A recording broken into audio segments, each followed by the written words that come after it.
Modern classic.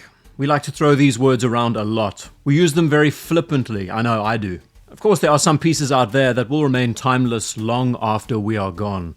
Like the Speedmaster Professional, the Lunga 1, the 4-digit Submariner like the 5513, the 5-digit Explorer. Now in there, many others exist with varying levels of notoriety, but the Peter Blake 2254.50 Seamaster, it's a legendary watch.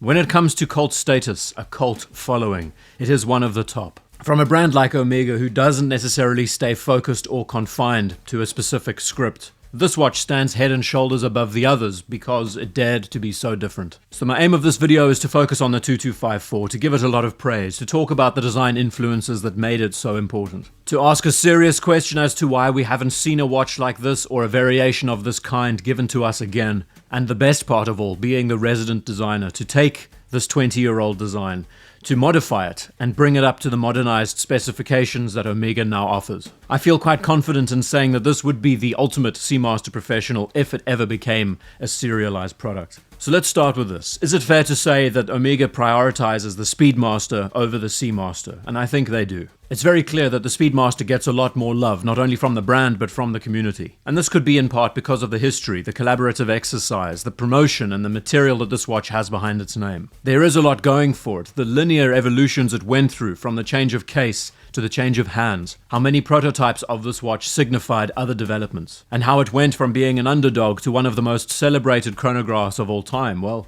it's a story that you can't exactly make up. The Seamaster, on the other hand, it too has seen many different evolutions, many different variations, tons of branching paths. Whether we look to the Seamaster 300, the Seamaster Professional, the dressier Seamaster line, the Seamaster chronographs, the Ploprof, the Planet Ocean, just to name a handful. I think back in the day, the use of the word Seamaster on virtually every other watch that was not a Speedmaster became the norm. The one thing that the name did was prove that the watch was water resistant, at least in the later years. But as we know, this collection has had a rocky history, especially through the 80s and the 90s. The reinvigoration of the Seamaster Professional line, it changed the playing field. The fact that this transition intersected with James Bond and that cross-promotion made a world of difference too. Then when we start looking at the specifications of these watches, case manufacture, how different the bracelets were, the milled clasps, there were so many micro improvements that made the early Seamaster Professional stand out. And as I have already discussed on the channel before, the Seamaster Professional,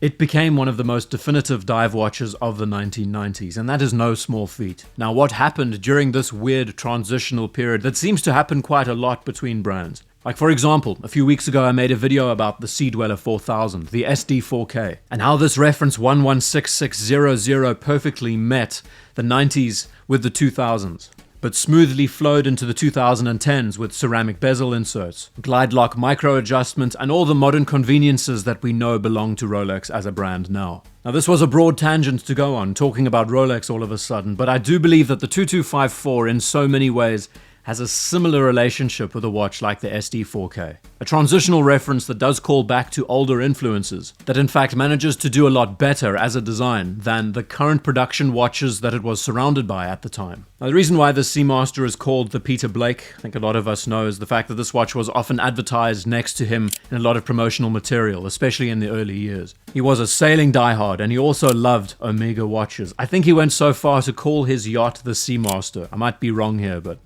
that's a lot of dedication. Now, it is common knowledge today that the Peter Blake has a cult-like following. And why is that? Well, its design is pretty good, yes, but it's the many other things it also offers. A thickness of under 12 millimeters, an ETA-based movement that's rock solid, that's easy to service, and at least in the early years, it was an affordable watch to buy, own, and enjoy. Looking beyond that, it went against the grain, the typical formula of the Seamaster Professional, with the skeletonized hands, the rounded plots. For those of us who didn't necessarily want the James Bond affiliation, but instead, whether subconsciously or not, gravitating to a watch that is more classically inspired by Seamasters of the 1960s and the early 70s. In a lot of ways, this piece was pretty fantastic, a meeting point of old and new. A watch that I don't even think Omega fully understood. At a time where their Planet Ocean collection didn't exist, this Seamaster was as far out as it went. And even today, over 2 decades later, it is a piece that receives tons of critical acclaim. There are countless enthusiasts out there who modify these watches, who put the non-America Cup dials on them, who put Planet Ocean bezels and bezel inserts on them. We don't often talk about watch modding here, but the 2254 is a watch modder's paradise. And the modification of this watch, the real inspiration for this video, is I thought I could bring it up to modern spec. So the main headline, the title for this thesis, for this dissertation, is that I am convinced that Omega has already created the greatest Seamaster of all time. And it kills all of us on the inside that we don't see this watch anymore. Take a reference like the 165 or the 166.024, a piece that is still in need of a recreation, but we just haven't seen it. The more modern, the more transitional 2254 has been suppressed to a point where the Seamaster Professional is only defined by a few core traits. And we know it was the design that was carried forward thanks to the likes of the James Bond affiliations. The round plots, the double batons at the 12 o'clock. And this design has remained largely the same for the past 30 years. Is this a bad thing? No. Recognizability and brand affiliation with the design is so important. But there is also nothing holding them back from reintroducing this dial, this handset, as an anniversary piece of some kind. Like I already touched on at the start of the video, the reverence that the brand has with the Speedmaster, the amount of care, attention to detail, the commemorative exercises and recreations of these watches. Even the most committed enthusiasts can't keep up with the variations. Why is it that in comparison to the Speedmaster line, the Seamaster has only a handful of watches that represents its history? Short and sweet, why is it that we haven't seen a 2254 reintroduced? Well, the Planet Ocean line has picked up where this watch left off. Many details, like the sword hands, the broad arrow handset, the 165 Seamaster 300 inspirations, it's been given to this piece. In stark contrast, the Seamaster Professional is defined by the original watch that was introduced in the early 90s. And so the 2254 is, and always has been, a Seamaster Professional that doesn't know where exactly to put its foot.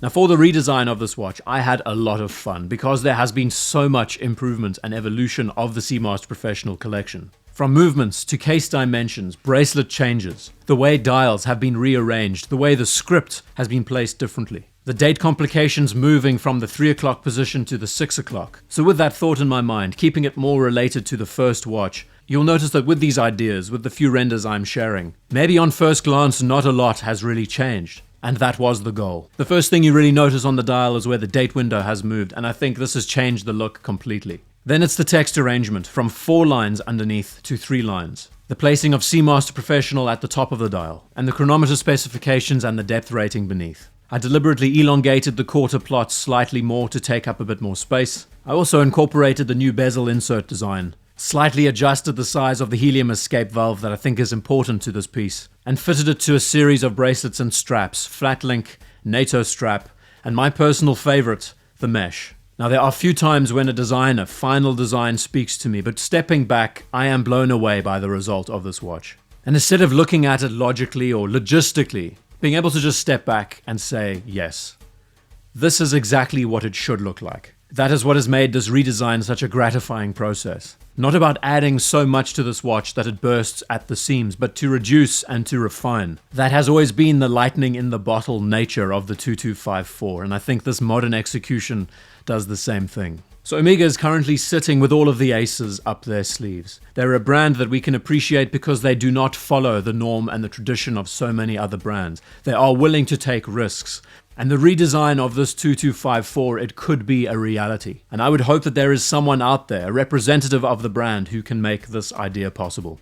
Because looking at the current track record, the brand is highly enthusiast-driven. And a cult classic like the Peter Blake making a return would send shockwaves through the community. So if you have owned this watch before, or if you are a current owner of this piece, would you want to see this model slightly updated and rejuvenated?